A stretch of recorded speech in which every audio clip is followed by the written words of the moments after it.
At the heart of his Tripoli compound, Colonel Gaddafi and the African Union delegates held their first round of talks in the Libyan leader's trademark tent. They took no questions from reporters brought to see this meeting to find a compromise solution to the increasingly deadlocked crisis here. Gaddafi is never anything but eccentric, though, abandoning the delegation to drive across his lawn to groups of supporters who keep a virtually continuous vigil to their leader.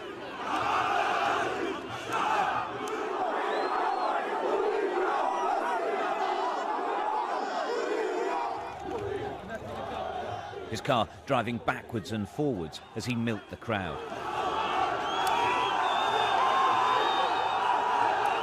He always seems oblivious, though, to just how staged this always looks.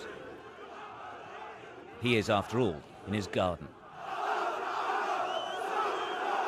Well, maybe this is a show by Colonel Gaddafi to the other African Union leaders about how popular he is. Of course, this is his compound, and the people who are on the other side have been bussed in. They're here pretty much daily because he wishes to show he's popular, not only to his people, but to the international community as well.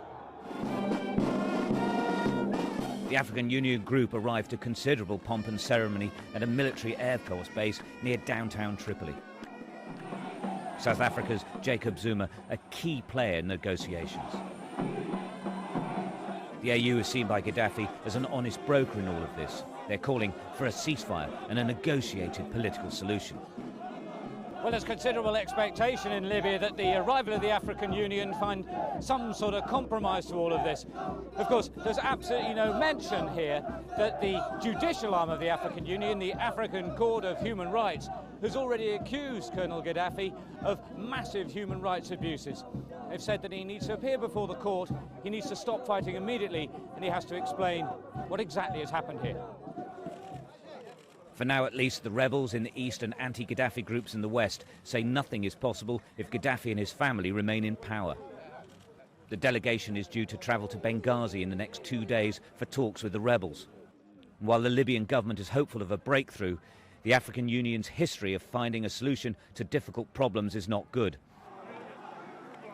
And so far, there's nothing to indicate that their hit rate is about to improve.